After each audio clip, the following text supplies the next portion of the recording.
The content is fundamentals of machine learning. Is it clear? Yes, ma'am. Okay. Please continue, ma'am. Okay. Yes, shall I proceed? Yes, ma'am. Okay. Thank you. So today I want to discuss about the machine learning techniques, mainly about. So actually this FDP is on data science. So we need to have an overview about the data science.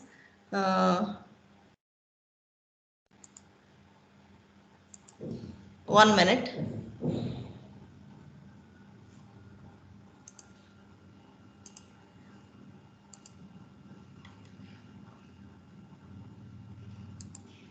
So we need to have an overview about the data science. So even everyone is talking about the latest technology which is going in field of computer science and engineering. Really it is fantastic to know that artificial intelligence is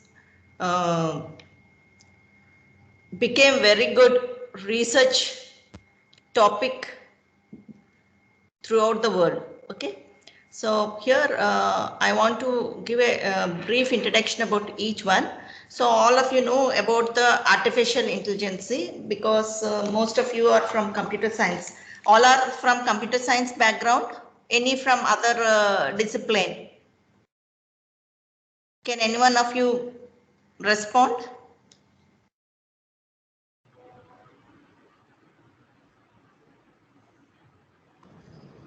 Can any one of you respond? Ma'am. Madam, most of from the computer science. Most of you are come from the computer science. Okay, then it is fine. So my orientation will be towards the computer science only. Okay. So all of us know that artificial intelligence is became very popular in computer science field, and everyone knows that it is creating a lot of intelligence besides the human intelligence. So here we can say that the alternative word of this artificial intelligence is the human intelligence, and we are creating intelligent objects or products artificially. So how we can create this intelligence artificially is we will be able to teach the machine instead of humans. The humans are trying to teach the machine and making the program with the ability to learn. So we, the humans, are teaching the machine to learn by itself. So the other branch of the artificial intelligence is the data science, which comes under the artificial intelligence. So this data science is here, it is combination of many fields like statistics, mathematics, and computer science. So it generates the actionable knowledge from the huge amount of data. So here now the data science is also it is interdisciplinary field where we can connect with other statisticians, mathematicians, and other interdisciplinary branches like other fields also, engineering branches. So from this data science, we can say that we have a subtopic which is called as machine learning. So today's topic is the machine learning, which I want to elaborate in detail about this machine learning. So this machine learning contains many algorithms, and these algorithms helps to learn, or it gives the ability to learn, or we can also say that without explicitly programming or without programming, the machine itself will learn by itself. So that is nothing but the machine learning. So how can we teach a machine? How can we teach a machine, and how machine will learn by itself? That question arises in the mind of the humans or the learners. So here the training the machine on data and make the machine to learn hidden intelligence from the data. So what is the fuel that we want to give to the machine when it wants to learn is we will be giving data. So how to train? The next question we can have the how can we train it? We can train it by introducing some machine learning algorithms which will be more fit to that particular data, whatever the data that is available. For that data, how this algorithms will be fitting. So in machine learning, if you go little bit with the complex data set, then we need to apply with the deep learning. Then we need to go for the deep learning and transfer learning.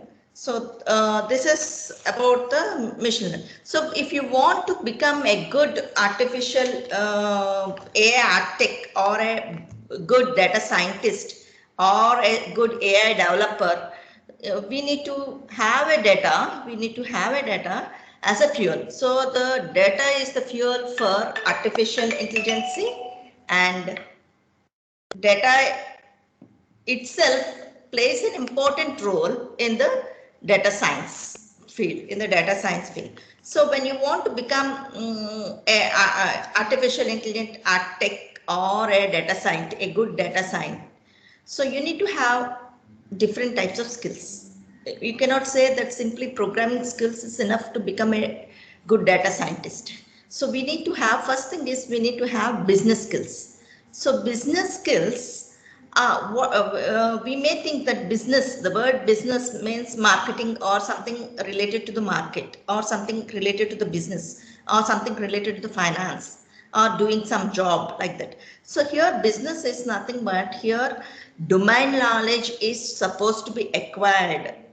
Any data scientist or any researcher or any faculty who want to be a good or expert in data science, he or she should know the business skills. Business skills means domain knowledge. That means you should know at least few domains like industry. You should know if you want to do some data scientist project or if you want to do some collaboration work with some industry, you should know about that industry.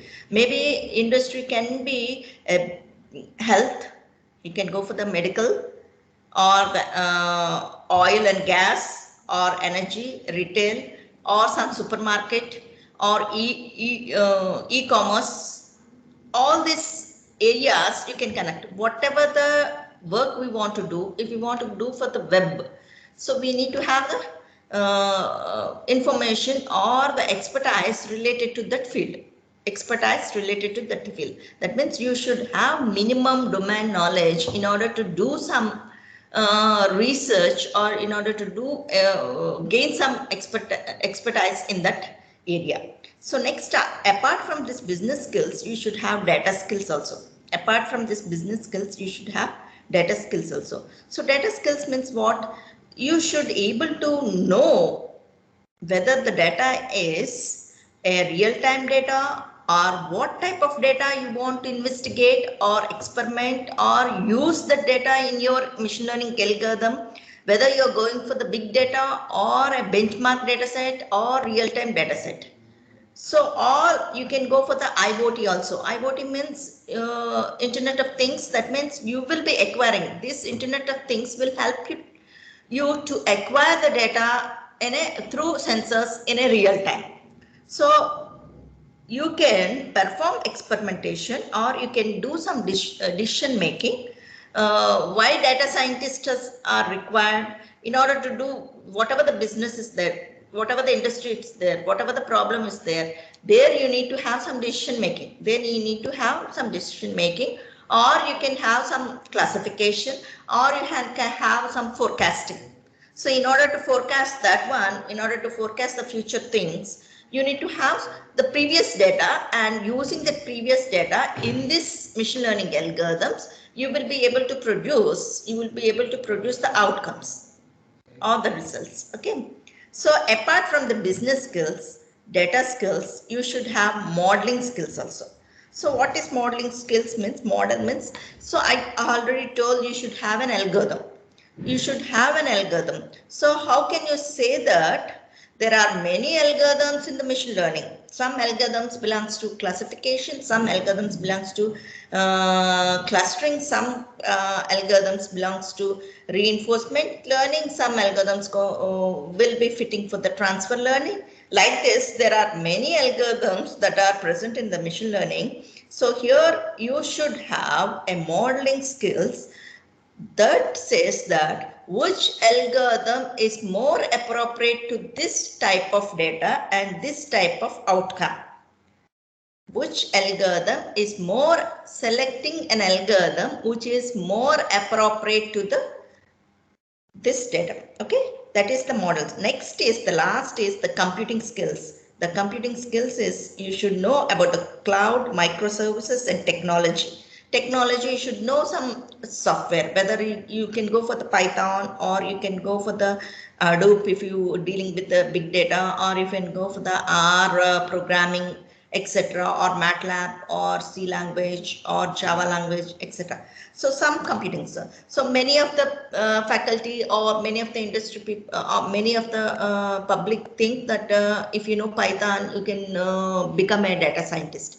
It's not purely if you know the Python, you cannot, it is required, but only for 25% of weightage is given for the language. The next is for the business skills, next is data skills and modeling skills. If you are thorough with all these 4 skills, then you can perform an experiment or you can perform a research which is related to the data science, and you can develop a methodology in it. So for here, if you see this here, we have an artificial intelligence. So here in this artificial intelligence, we have different fields like machine learning, language, natural language processing, computer vision and hearing, responding and decision making. So the main thing that we have, why we need to go for all these things is we need to make a decision making. That means we will be developing an expert system, and that expert system, or we will developing an automation, then that expert automation system will be able to say that you can proceed or you can not proceed, whether the patient is having that particular disease or not. So here in natural language processing, here this will be giving a machine translation or sentiment analysis or natural language understanding. And when you type a word in Google, you are able to generate a meaning of it. So it is doing some part of natural language processing. And next, when it comes to the computer vision and hearing, speech recognition, hand recognition, optical character recognition, image and video recognition, facial recognition, all these recognitions is done with the help of computer vision. All this recognition is done by the help of computer vision. So more problems around which contains, if you have only text or numerical data, then you can go for the simple problems like for predicting student grade or learning abilities, or predicting whether they have that problem or not, they will buy a computer or not. Those type of problems you can directly go for the machine learning algorithms. If your data contains images, videos and more complex objects, then you need to go for the computer vision, and with the help of deep learning you can find out, or you can make the decision making, or you can find out the disease diagnosis of medical x-rays also. So these type of applications are there. And next comes is recommended systems. Recommended systems, you can here in recommended, if you go for the some e-commerce site or online shopping, you will be able to see the reviews. Some reviewers will be giving positive and some reviewers will be giving negative. So if you want to purchase a product, if you want to know in detail about that particular product, then you can go refer to those reviews, whatever. And here recommended system will give how many positive reviews are there, how many negative reviews are there. And if you go for the online shopping, even though if you won't purchase that product, or if you just view that one, immediately after in your mail or in your Facebook or something else, you will be able to get the recommendations that you purchase this product with this particular discount in this particular time limit or in this duration. So this type of recommendations will be able to view it. Those are nothing but the recommended systems. So this is the brief introduction about the artificial. Now, before going in detail with the different types of machine learning algorithms, we should know the flavors of the data. So we most of initially itself, I have told you that data is the fuel of any artificial intelligence or a data science or anything. You should have some data. So where you can acquire this data, how you can get this data. You can get this data. There are many in UCI machine learning repositories. There are many data sets that are available in order to perform some computations or research, or in order to use in your algorithms. There you can acquire data from there, or you can directly get the real-time data also. You can get the real-time data also, and from that you can do some computations, or you can also generate a data. And before you generate a data, you should able to know that what type of data is required by you, and before you select the machine learning algorithm, you should know whether the data is structured data, unstructured data, quantitative data, qualitative data, discrete data, continuous data, nominal data, ordinal data, interval scale, or ratio scale. So here these are the different flavors of the data. And before you see that structured, most of us know what is the structured data. It contains like this. Structured data means it contains like this. It is in form of a tabular form, where you can have that here you have a serial number. How many records are there? 4 records are there. And here there are 4 attributes. And here roll number is a numeric attribute, and or a string you can have. Its name is the character. Course is also, you can have the course number or a course, and marks is the numeric data. So like this is called as a structured data. So when it comes to the unstructured data, unstructured data contains social media.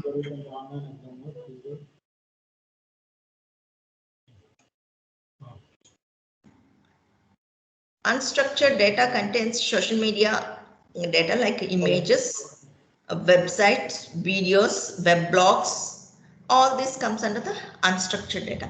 It contains both. When you go for the internet, if you see a page, it contains some numeric, it contains some characters, it contains some videos also, it contains some images also. So if you take that page, structured data, and you need to do some computations, or you need to forgo some preparations to generate the data that is required for your computation. That is the another.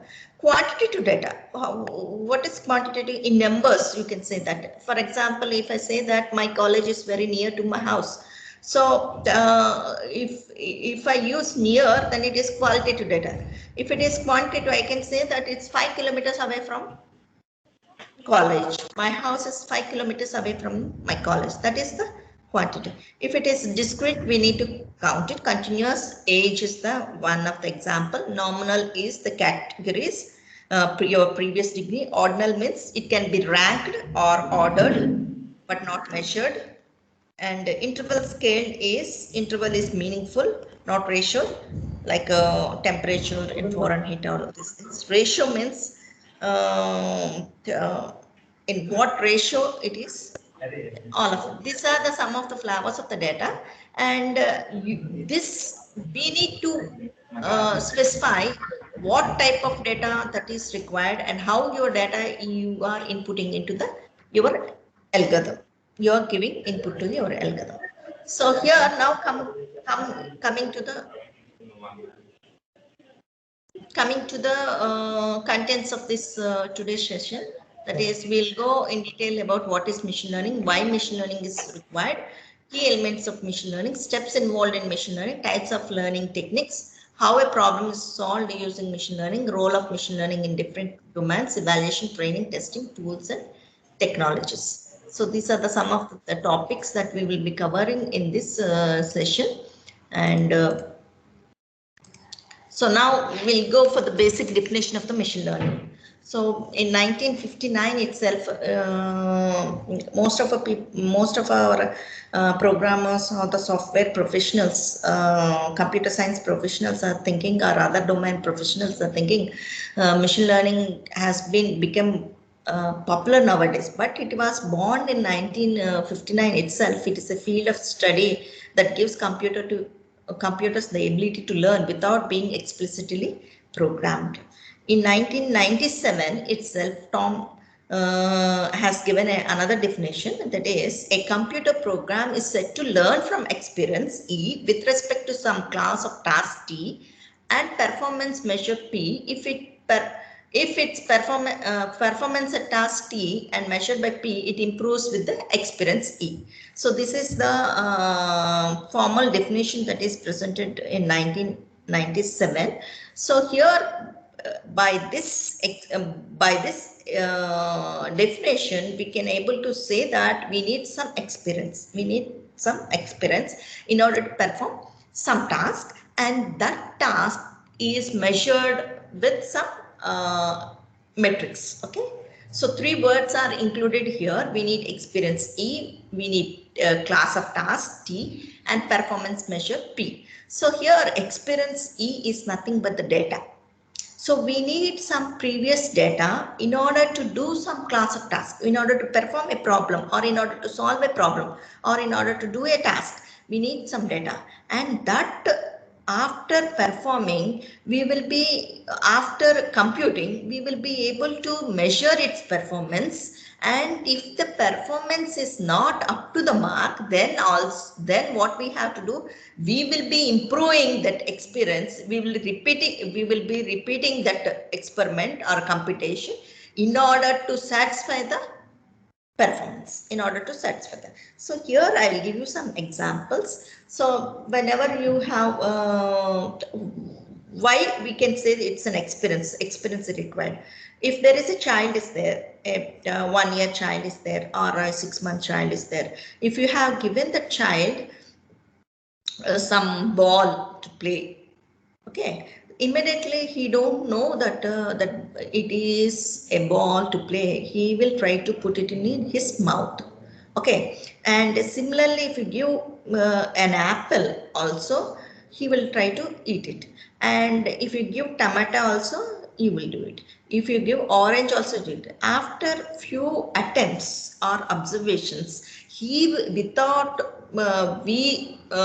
giving some instructions to him, after some observations and experience, he will be able to differentiate. Even though he don't know how to talk also, he will be able to differentiate that if it is a tomato, if you squeeze it, it will be spoiled, and he will be putting it in the different place. If it is apple, if he is hungry, he will eat it, or he will not play with it. If it is orange, it will be peel it, okay, in order to eat it. And if you have his ball, he will try to play it. In 2 or 3 attempts, he will be trying to differentiate between these 4 things, even though he don't know how to speak.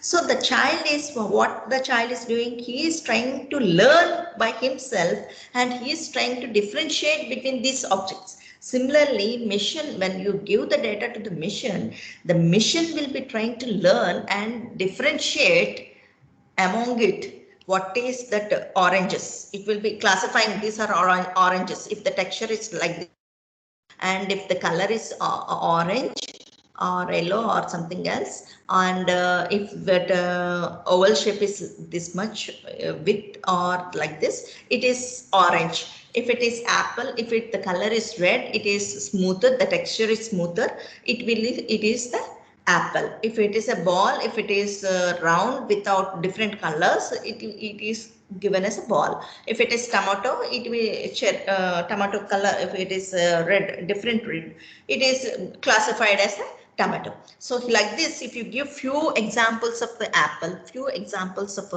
oranges, few examples of the ball, few examples of tomato, and how can a machine able to learn it? How can a machine learn it? We need to give it how it appears, how it will be, and whatever the features that are there, how can you describe a person? How can you describe a person? We'll describe a person that is his height is this much, 5 feet or 6 feet or 5.7 feet. His weight is this, his complex is this one, his nose is like this. Like this, we will describe the features of the person in order to recognize his face or something else. Okay, in order to recognize. So we will be telling the features of it. Similar way here, this we have 4 objects. We need to tell that how it appears. Object is how it appears, whether what is the color of it, what is the size of it, and what is the structure of it. Like this, we will be giving the features to it, and these are called as experiences, E, and we will be performing the task. Class of tasks.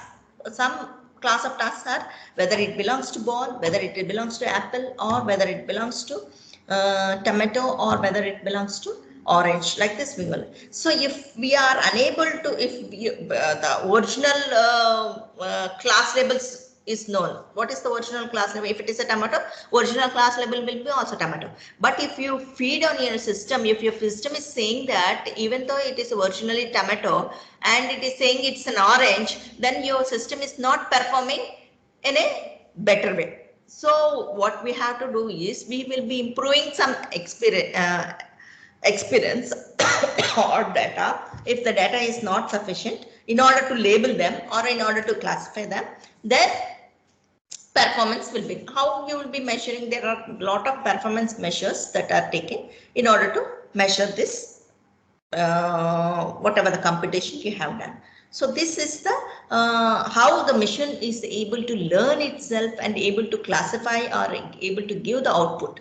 And if you are not satisfied with that output, then you will be trying to improve that algorithm, whatever the machine learning algorithm you have, improve the data also and improve the performance also. Each algorithm will be performing in different way. Each algorithm data is required is in different way. We will present in different way. So we need to know, we need to have 4 different of skills. One is business skills. If you're doing a computation, related to health, you should have health domain knowledge.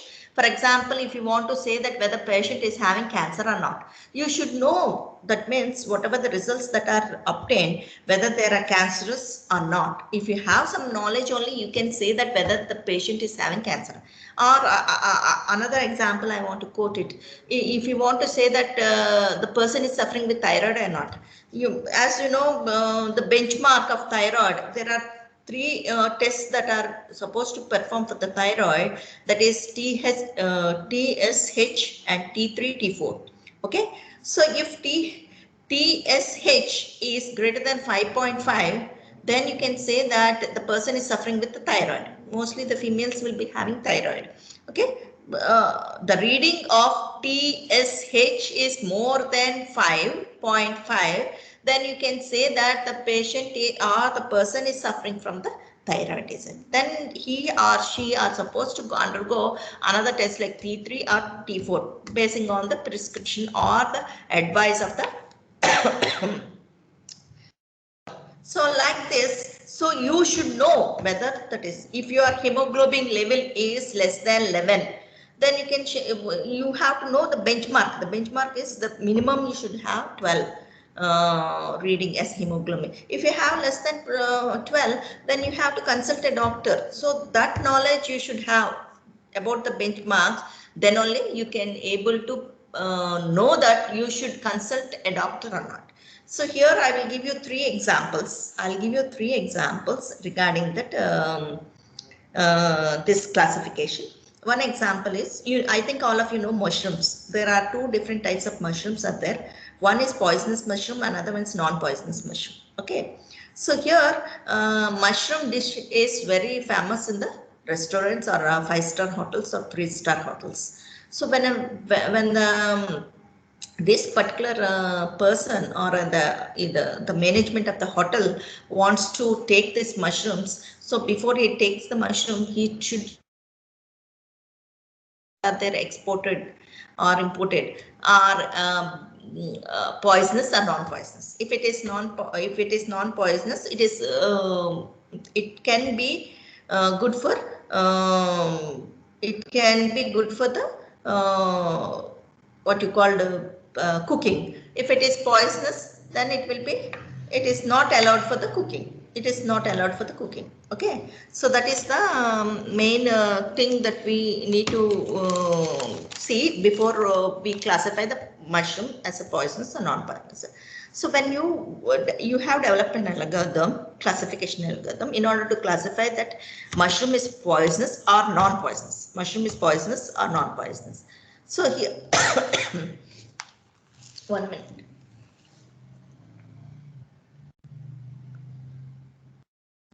So you will be able to, you have developed an algorithm, you have taken some machine learning algorithm, you have taken data, and you have given features of this mushroom, poisonous mushroom and non-poisonous mushroom also, and your system is able to classify them as poisonous material. So whenever you got the bunch of these mushrooms, you are checking in this by using this machine learning algorithm, you're checking whether mushroom is poisonous or non-poisonous. So if your algorithm says that even though the mushroom is non-poisonous, if it is says that it is a poisonous, then what that person, the particular person who is responsible for this checking, what he will do, he will dump all the mushrooms into dustbin, because your system is saying that it is poisonous mushroom, even though it's non-poisonous. So the risk of this one is very less. The risk of this one is very less. When it comes to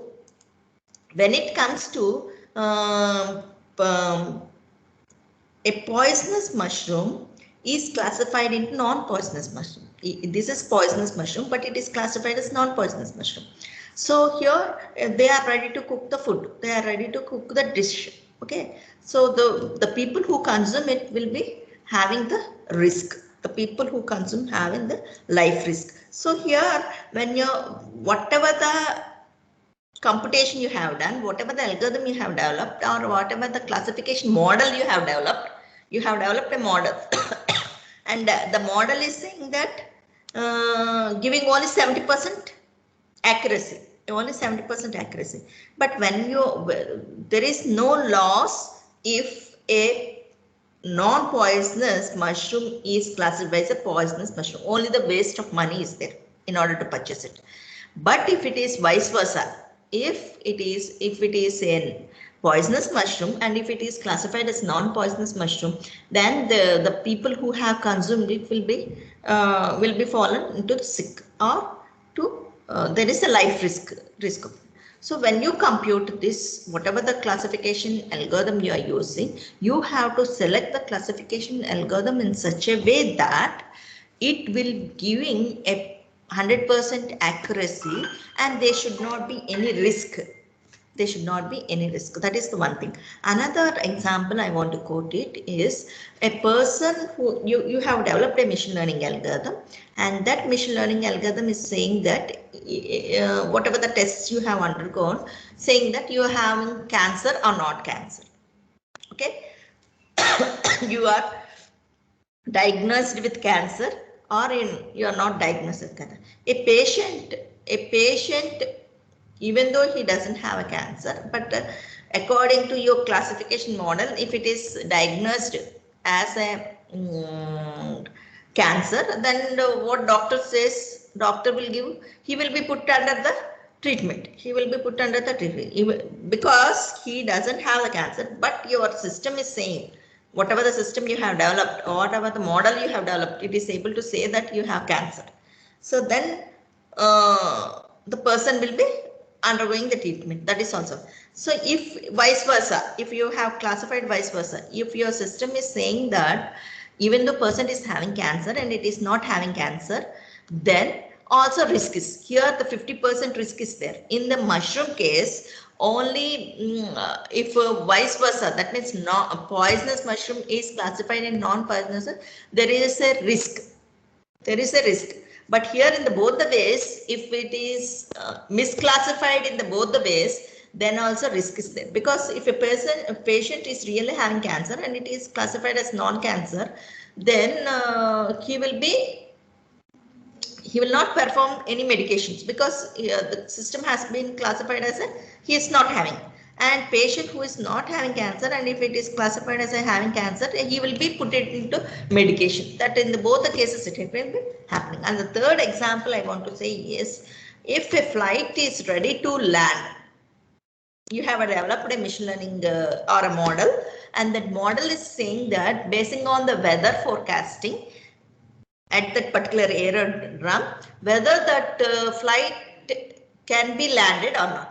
Can be landed. Now already the flight has been near the airport or near the aerodrome, and now the system has given that your classification model has telling that the weather is not suitable for landing. So here, basing on that signal, basing on that message, the pilot will not land. So pilot will not land. What he will do, he will try to roam in the air. Roam in the air, and there are a lot of complications here. That is, he doesn't have the what you called fuel, and most of the passengers in that flight will be feel tension. Okay, so that the two things will be had. And if your system says that even though the atmosphere or the temperature or the situation is not favorable for landing, and your model has said that it is ready for landing, then also risk is there. So here in these three examples, we should able to recognize what we identified, that how effectively we need to perform the model building, and how much knowledge we should have with respect to domain, with respect to the programming, with respect to the data, and with respect to the modeling skills. So this examples gives an emphasis or identify that how much alert we should, how much concentration we should give while we develop a model, while we develop a machine learning model. That is the main intention to illustrate about these examples. So here algorithm learns from the examples and experience, learns from the examples are the previous data. So after you compute to a number of times, then it is called as experience. Number of times it is called as experience. So this is the so selecting of algorithm is also very important in machine learning. Selecting of algorithm is also very important in machine learning, and we should have relevant examples and experience in order to perform, in order to give best results. For example, if you teach in a class, whatever you teach, the students who are we can classify the students into average, below average, and above average. Even though you teach in a better way or in an average way, the above average student able to perform it in a good way, perform it well. But when it comes to the below average student, whatever the teacher teaches and how the teacher motivates and how the teacher encourages the student, the below average student will become average student. And when it comes to the average student, how the teacher teaches and how whatever the infrastructure is having and what are the resources that are available for him, basing on that and the input of the teacher, teaching of the teacher will help him to go for above average students, above average students. So here what we are saying that whether the student is below average, average, and above average. So there is, if you give a better input, there is a chance of better input, there is a chance of improvement. There is a lot of chance of improvement. So that I mean to say that this is called as experience. This is called as experience. Previous observations. Basing on the previous observations and process, you will be able to predict. You will be able to predict that accurately. So here, mostly the machine learning algorithms are basing on the predictions or forecasting. You will be predicting. How you will be predicting? You will be taking the past or previous observations and you will be predicting. So here machine learning algorithms helps to gather the data from various sources, transform this rich data sets and help us to take intelligent actions based on the results provided. So in this way, that machine learning algorithms help to gather the data from various sources, transform the rich data sets, and help us to take intelligent actions based on the results provided. Okay. So why this machine learning became very popular? Because machine learning allow people to get things done more quickly and efficiently, computational processing that are cheaper and more powerful, generate highest level of accuracy and understanding, which ultimately saves time and money. And here in this machine learning, inexpensive storage, there is no need of storing, no need of having huge databases also. Okay, and advanced learning algorithms, improved machine learning algorithms, census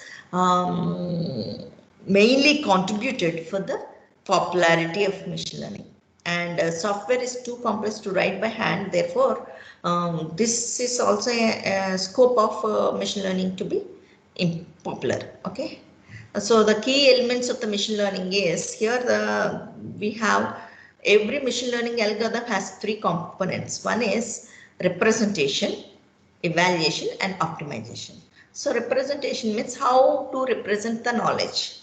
It can form of decision trees or set of rules, instances, graphical models, neural networks, support vector machines, or model. That means you have to represent in some way. You have to use an algorithm which gives a structure of your knowledge. So that is nothing but the representation. So after you have built the model, you need to evaluate whether how much percentage it is in. Even the student is also evaluated by putting some external exams, internal exams, and assessments. Basing on that, we will be able to say that this person is an average student, below average students, and above average. So evaluation is the way of it can be accuracy. So you will be using evaluation. There are a lot of metrics to evaluate. Like we can use confusion matrix, cross validation, margin, posterior probability, and accuracy. Basing on this metrics, there are a lot of metrics are there, but only few has been quoted here. And optimization, the way candidate program is generated, known as the search process. This is the optimization. If you are not satisfied with the whatever the algorithm that is there here in the machine learning, you will be optimizing it. So how you can optimize it? You can optimize it by using some evolutionary computation algorithms besides the machine learning level. You will be having a machine learning standard basic machine learning algorithm like a regression or a decision trees. So simply decision trees may not give accurate results or 100% results. So in order to do it, you can optimize it by using some fuzzy, you can say fuzzy decision trees, rough decision trees. So, that means you can introduce fuzzy sets to the decision trees and you can generate a representation as a fuzzy decision trees.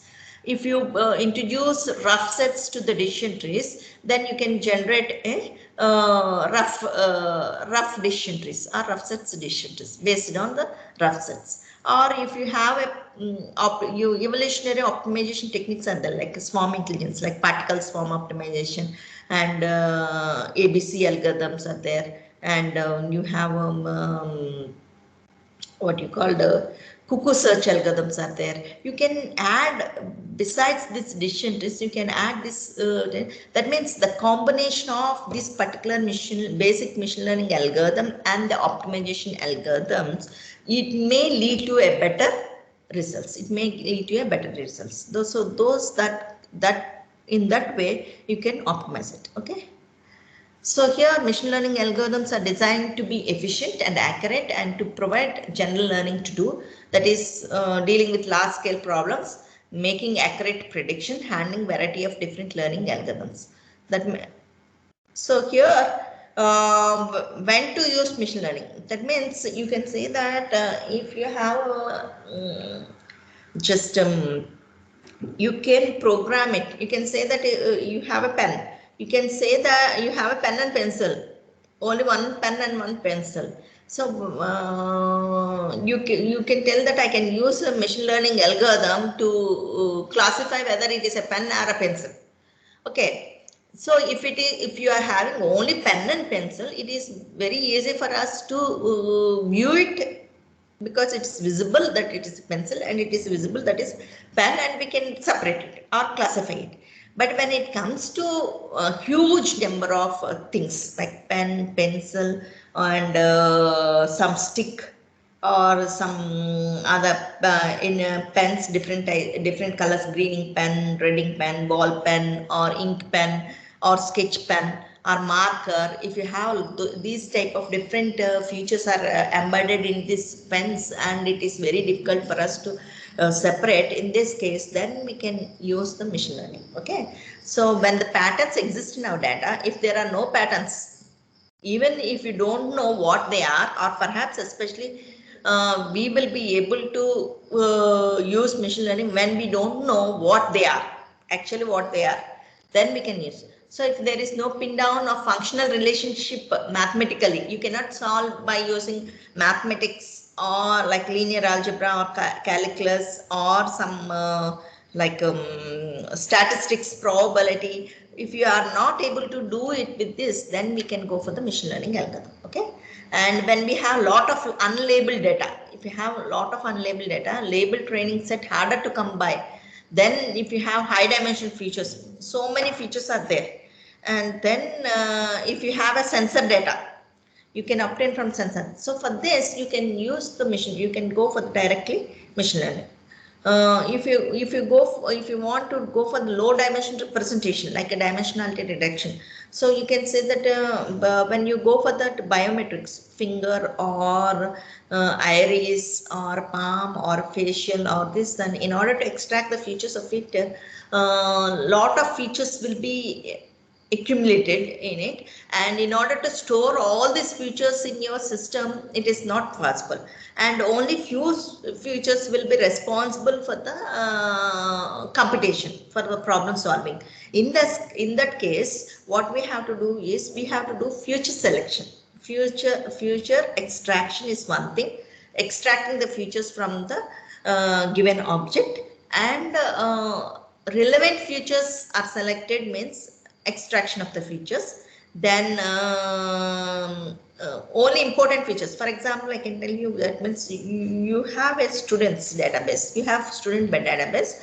In the student database, you have student name, roll number, register number, Aadhaar card, his PAN number or his bank account, his father name, his father income, his marks, his address, permanent address, and all these things, etc., will be there. So if you want a data of a student, that is a student who is having his percentage of marks greater than 80% throughout his career, throughout his career from 10th standard. 10th standard, he has to obtain more than 80%. Inter, he has to obtain more than 80%. And in BTech, if he have completed BTech more than 80%, or if he is undergoing the final year or third year, then first semester, second semester, third semester, fourth semester, all these years or semesters, he should have more than 80%. Then only he will be allowed for the placements of Google. If it is Wipro, then he may ask that throughout he should have first class. And if it is some other company, he may say that even the 1 or 2 backlogs are enough. In this case, you have a lot of fields in your database, but only few fields is contributing for this task. So what you will be retrieving from the student database only the relevant fields that are contributing for the saying whatever the query that is there. Based on the query, whatever the that industry is required. So that means if you say that if you want to give information to the parents that student attendance is not well, then what you will be extracting from the student database, you will be extracting the phone number of his father or email address of his father or postal address of his father. But he will not bothered about his father's income, or he is not bothered about what is 10th class, where he has studied 10th class, what is his PAN number, or what is his Aadhaar card number, or all these things. So depending upon the task, you will retrieve the data. So that is futures selection. You can say that's future selection. So machine learning is heavily focused on implementability. That is how you execute it. Frequently used well numerical optimization technique also. So a lot of open source codes are available. That means in order to just simulate your computation, you can go for these sites and see that whether you can perform some task or not. Okay, that is that. So now coming to the what is the difference between traditional programming and machine learning? In traditional programming, you should have some data and you should write a program and you should give to the computer and it generates an output. But when it comes to the machine learning, you will be giving data and output. Data and output is the computer itself will be generating a program or algorithm to state whether the data is yes or no. That means whether he will buy a computer or not, whether the mushroom is poisonous or not, whether the patient is having cancer or not, whether that aerodrome is favorable for a flight landing or not. That is the information, that is outcome that will be generated with the machine learning when you give data and output. Okay, so this is the data and the output. Output means in the previous years, if his temperature is like this, whether he had a cancer or not. Previous his blood reports are like this, he has a cancer or not. That is the output that will be given. This is the traditional programming and machine learning, the difference between. Now we'll go for the actual steps involved in the machine learning. So whatever the steps that are involved in the machine learning is, first thing is we need to identify the problem, that is problem identification. Define, understand, clearly describe the problem that is supposed to be solved. So if you have a mushroom, you need to say that whether mushroom, what we have to do. If you have an apple, what we can do with the apple, whether we can say that apple is good or bad, or apple can be consumed or not. Or that means if you have a mushroom, you can say that whether it is a poisonous or non-poisonous. So you need to have a clear-cut problem statement in order to say that what task you want to do and how you will be able to, what is the outcome that can be generated when you have applied that machine learning. Okay, therefore the problem identification is very important in this. Simply if you know that machine learning algorithms, you cannot say that I can do machine learning, I can apply machine learning. You need to identify the problem. And after identifying the problem, you have to prepare the data. You have to understand the information available that is used to develop a model. That means you should first look at the data, whether it is a structured. If it is a structure, what type of algorithm can be used for this structured data? If it is unstructured data, what type of algorithm can be used for the unstructured data? If it is semi-structured data, what is that you can do with the semi-structured data? What is quantitative, qualitative, discrete, continuous, nominal data or interval scale data? So what type of data that is available for that problem, you need to extract it. You need to extract it. You can say that simply I open the page, I want to know this information in this page. So if you want to know the information in this slide, so here the heading is itself is saying that the steps involved in the machine learning. So here heading is able to say that you will be able to know the steps what you can do if you want to perform a machine learning. So like that information is supposed to be generated. You have to determine the type of training samples, whatever the training samples you have.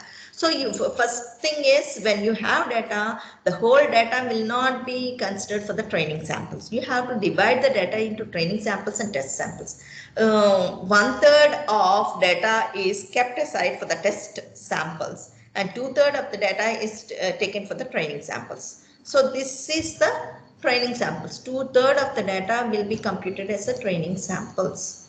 Okay, everything will not taken as a training samples. Only 2/3 of the data, and whatever the model you have built based on this training data samples or training examples, that model will be tested on this test samples and you will be able to determine what is the performance of your model built. For that purpose it is will be.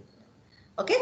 Next is determine the input variables of learned functions. So what in any data set, you should have a class label and you should have a features or attributes. So these are called as input variables. So how many input variables when you want to classify whether patient is having cancer or not? If you go for the benchmark data set, some cancer data sets will be having 22 features. Some will be having 18 features. So if you perform some pre-processing to that one, dimensionality reduction, or if you do feature subset selection, that 22 features will be minimized to 18 features or 15 features. This 15 features will be considered for the algorithm building or model building. Okay, that is the you have to prepare the data. Next, analyze the data. You have to understand the information available and used for the development. Determine the structure of the lane. Here, the training you have to do it in preparing, in analyzing, you have to structure corresponding. Then here it comes. You simply cannot, if you know decision trees, if you know how to compute decision trees, how to build a decision trees, you cannot say that whatever the problem you have, you can go for the decision trees. You have to see that learning algorithm, whether whatever the data is there, whatever the task is there, whatever the problem is there, whether this learning algorithm will be able to compute for this data and this task. That you have to see that one. Therefore, that's why we should know about the model skills. Here in model skills, you will be able to learn model engineering, model analysis, model pipeline also. So here model skills will help you to identify the learning algorithm. Then complete the design. Next step is evaluate the algorithm and visualize. Evaluate means you need to perform some metrics in order to test it. Evaluate the accuracy of learned function, release the wealth of information, how much you have. If you got a 60% of accuracy, so you have to see that if you got the 60% of accuracy of your model, can you use that model for the flight landing? No, you cannot use it. Can you use for the in order to classify for cancer or not? No, it should have 100% evaluation. So you should, if you have that 60%, can you use that one to test whether the student is average, below average? You can use, because there is no what you call risk. There is no risk here. Next is assessing and reporting the results. Here visualization means you have to, whatever the results you got, whatever the algorithm you got, you have to represent in form of graphs or charts or a tabular form or a map also. That is called visualization. So there is a subject in data science, that is data visualization is also there. That subject will tell about the whatever the results you got, you will be visualizing. So here the decision maker or the business analyst will be looking at this chart. That means, for example, everyone will be able to understand this one. How many students got less than 40? You will put a chart, bar chart. Okay, how many students you got less than 60%? How many students have got more than 80%? If you see that like this, it will be easily understood by everyone. It will be of the marks in form of a chart. So they will be represented. That is called the visualization. Next comes as assessing and reporting of your result. Compute the confidence regions and error in the estimate.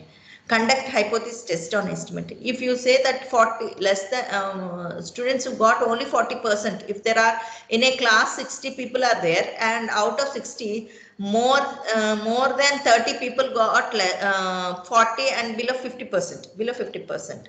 Okay, then there is a scope of improvement. There is, if 60 people have written the exam and all 60 people got more than 80%, then there is no scope of improvement. You can say that that particular class is performing very well. Then the management of your college will be putting it in the website and notice board and saying that this particular class got more than 80%. More than 80% result analysis. If there is only 50% have been passed, then there is a scope of improvement. Then we need to go for optimization. Then we need to conduct some research or some validation or remedial hours in order to how we can, or review meetings, how our counseling to the students, our FDP to the teachers, how we can improve the result or how we can improve the placement, or like this we can do. So that visualization will give this one, reporting of your results will give this information to the management or the person who is responsible for the making the decision making. Okay. Conduct hypothesis tests on estimate, cross validate the models. If you have different models, if you will be trying with different, if you can change the subject also, you can change the teacher also, you can change the attendance or evaluation process also, you can give more tutorial hours also, you can include or you can increase some resources, human resources or any type of resources. So that type of thing. So here, what is our goal for this machine learning? The goal is seeking a best working model and forecasting. In future also, you will be able to forecast it, whether you can do a better or not, or a better. So what is forecasting? If you go for the weather prediction, today what is the temperature? Yesterday what is the temperature? Tomorrow what is the temperature? Now tomorrow, shall I allow my child to go for playing cricket? Okay. So my question is here: can I allow my child to go to play the cricket in outside? Okay. So here forecasting, the forecasting says that if we say that tomorrow may be rainy, then you will not allow your child to go. So in the present situation, we can say that there are second wave we are in the pandemic situation. We are able to see on news and we were able to say that second wave is coming, or we lockdown may be there, or some other difficulties may be there. So then if you forecast it before, then you will not allow your child to go outside. You will not allow the child to go outside. So that is the way. That is the importance of the forecasting. That is the importance of the work. So these are the steps.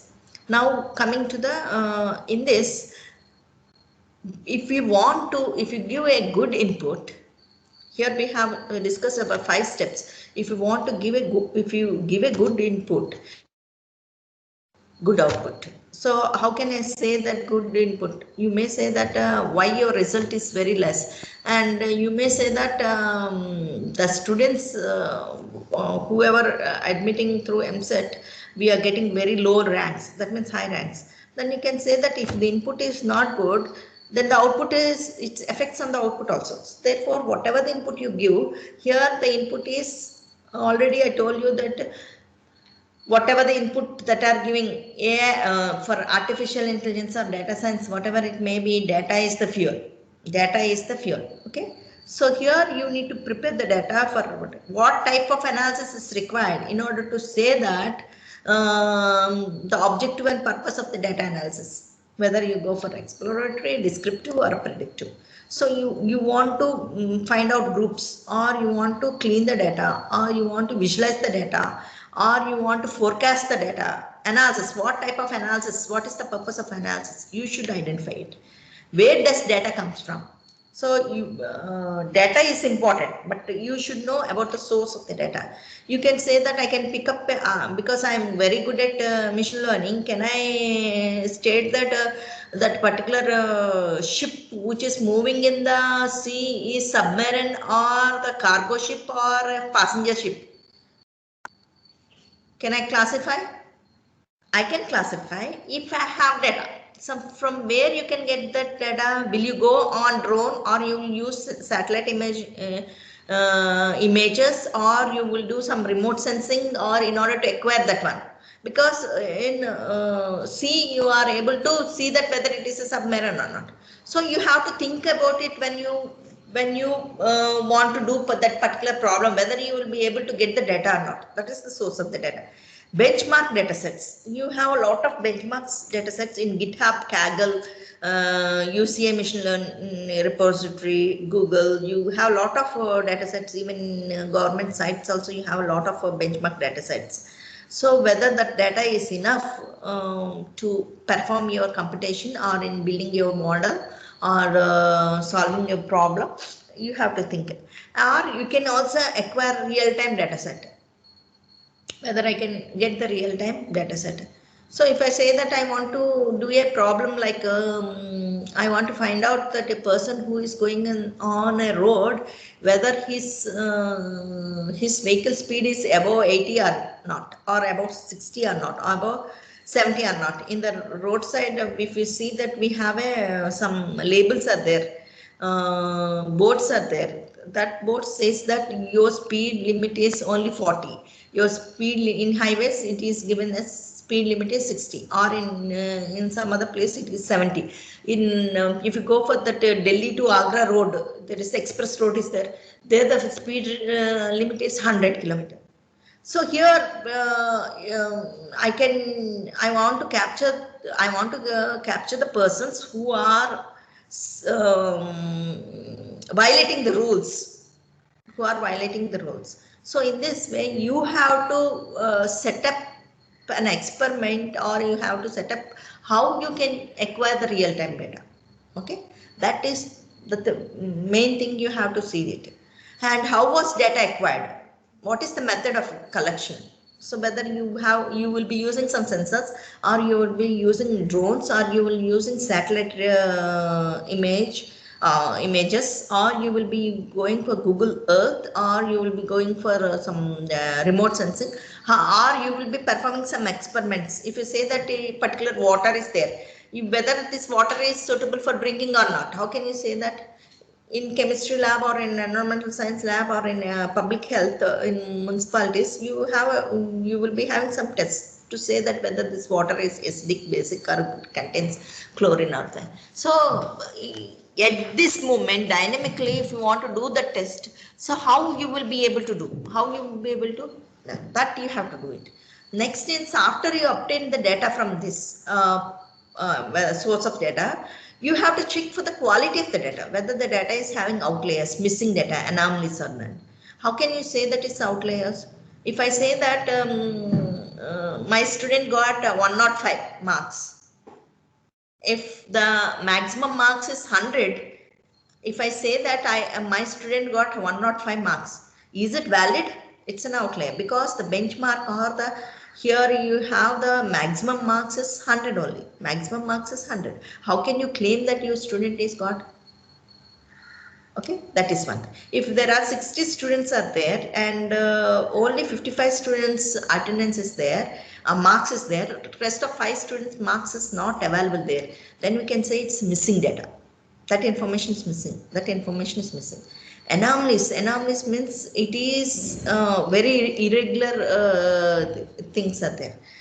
What will be the age of the students who are studying BTech final year? Maybe 18 or 19 or 20. If that 30 years student is there, we can say it's an anomaly. We have to think why he is here, and what is the mode of admission here, or we can say also if his rank is very large, also we can say that it's an anomaly. So here we have to see the quality of the data, and the benchmark of the data. What is the minimum value that is supposed to have, and what is the maximum value that is supposed to have? If you say that if you say, while you are classifying the mushroom as a poisonous mushroom and non-poisonous mushroom, if you have a class label, your model has say it is ready to use. Here you have given whether it is poisonous or non-poisonous. There is no class label as ready to use, but it is given a mushroom, whatever the values you have given, it is giving ready to use. Then it is an anomaly. There is a fault in your program. There is a fault in information that are present in your data. That is, you need to find out. Okay. Next is assumption that is made on data generated process, whether it is a linear or non-linear. Linear or non-linear. That we have to think. So a lot of issues will be there while you prepare the data. Lot of issues. Next is data analysis. Extract useful, relevant. So here analysis, before you give input to your algorithm or machine learning technique, you have to analyze the data. That is called pre-analysis. After you have built a model, whatever the results that are obtained, you can say it's a post-analysis. So for any machine learning algorithms, or whenever you want to build an algorithm, you have to pre-analyze the data and you have to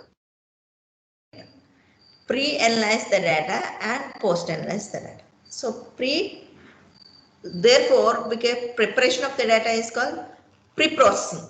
Before you put or before you give as an input to the data, it is called as pre-processing. So after you have built the data and again if we are analyzing it, that is called as post-analysis. The example is, so before you admit a student, you will be taking whether prerequisites are satisfied or not. If before you come to the BTech admissions first year, you need to have the student have to undergo MCET exam. He should have rank. He should be admitted into that. He should pay the fees, and he should have passed the intermediate. And all these things prerequisites are there. That is called pre-analysis before he admit. After he has written the exam, after he has completed, how much percentage he has obtained, how many skills he have learned, whether he got placement or not, whether he can speak in public. So whether he had got technical skills or not, all this we will be measuring, that we will be evaluating. That is called as post analysis. So here in the machine learning also pre-analysis is required and post analysis also equally required. If the post analysis is not satisfactory, then we will improve the experiments and repeat the computation in order to get the better performance, in order to get the better performance. Therefore, the machine learning algorithm, it says that with the experience E, if it is not satisfied, it will be improving the experience. Okay. Next one is data analysis. Extract useful, relevant, meaningful information from observations in the systematic way. You have to get it in the systematic parametric estimations, inferring the unknowns. Model development and prediction is forecasting, where you can use prediction. This is called as a prediction, or you can go for the predictive analytics also.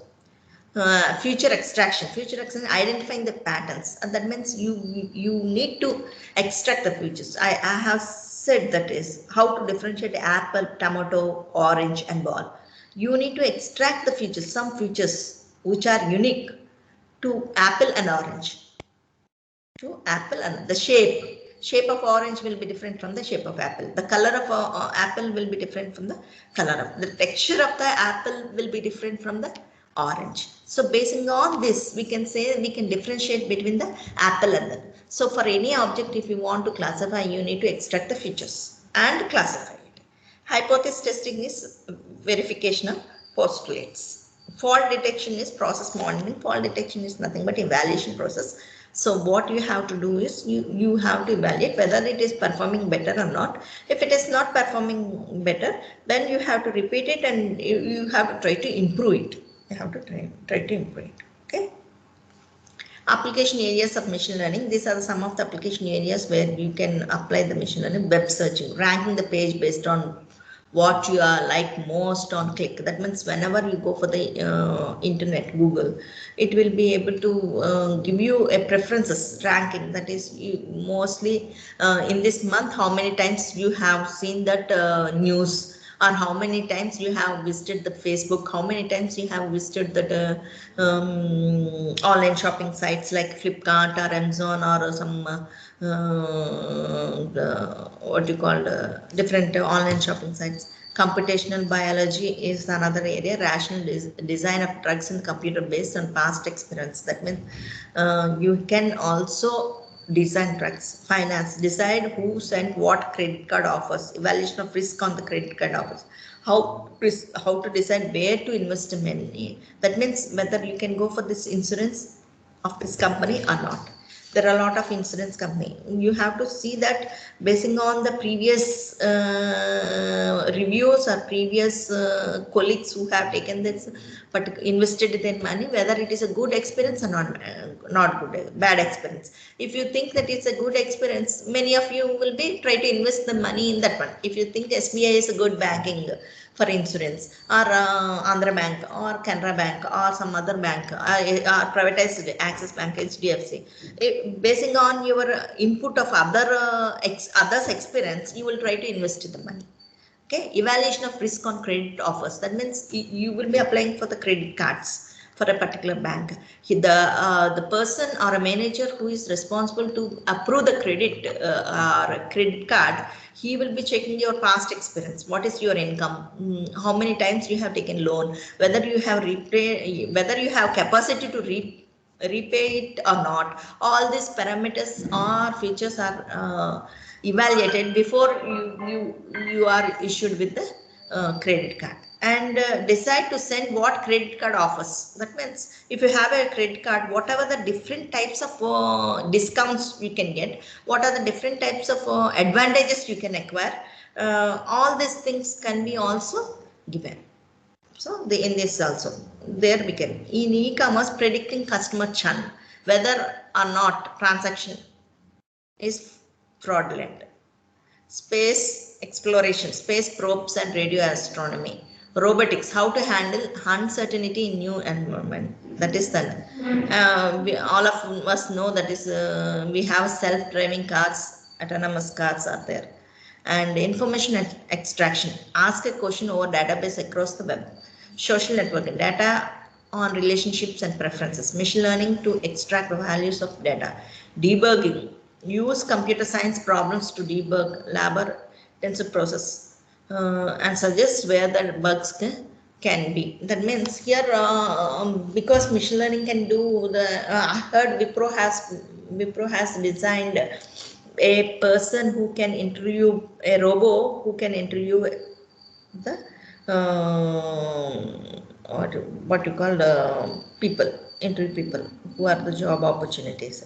So when you are doing here in India or in this world, human beings are vast. That means public is vast in order to interview it. It's a good job and everyone like to do it. So when it comes to when you want to develop a robo, you have to develop a robo in such a way that a human being is not interested to do that particular job, so that we can develop a robot to do that one. For example, if you go for manholes, cleaning of manholes, it is a very difficult job, but so many people are doing it because of their sustainability, because of that. So you can build a robo by using machine learning techniques in order to do that particular jobs, where human interaction or human cannot perform. There we can do this machine learning that will be a better than this type of things. It's a robot which can be interviewed, but we have to think it in such a way that when you are trying to do it, it should be useful for the society, useful for the people who are very low. So that in that way, if you use, then it will be very challenging also. Okay. So some other applications for this machine learning, price prediction based on sales.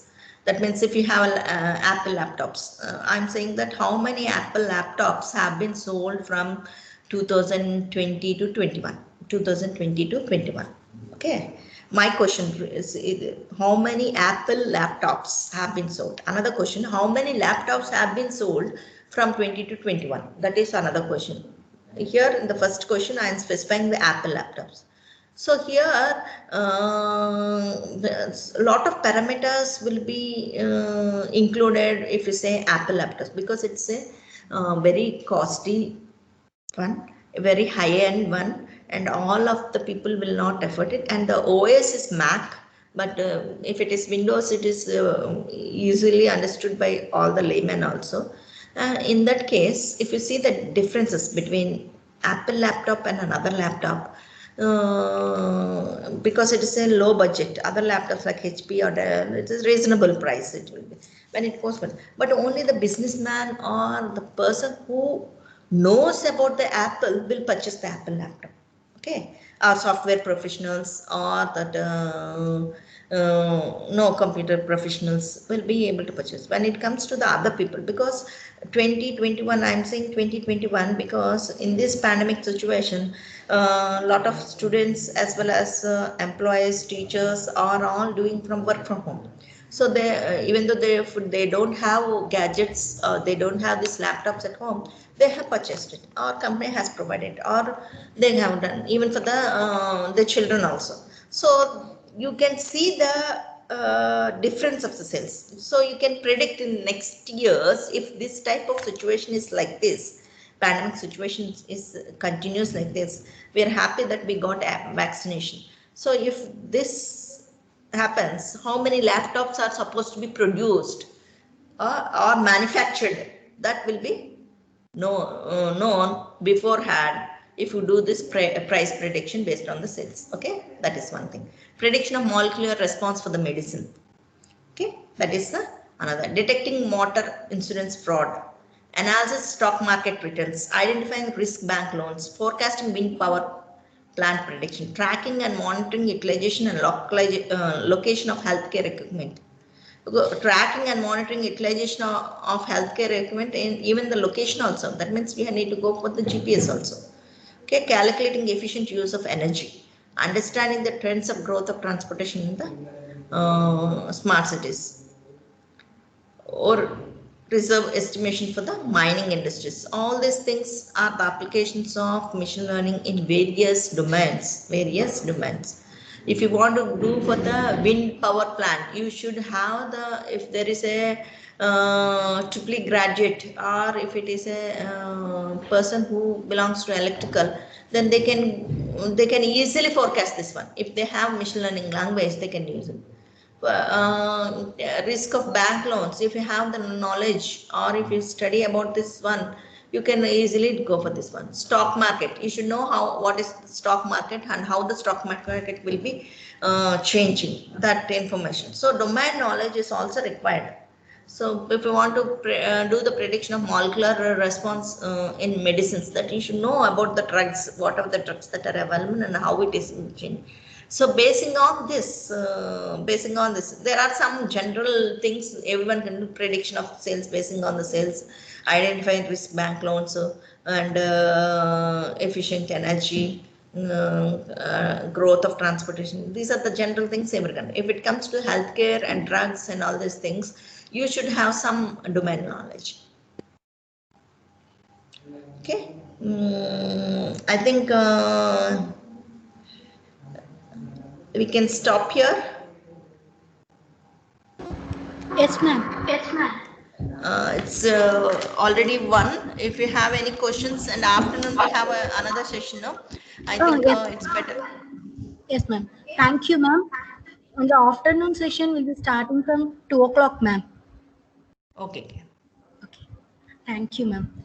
Dear participants, please have the lunch break from 1 to 2 p.m. and again join the session 3 by 2 o'clock. Thank you.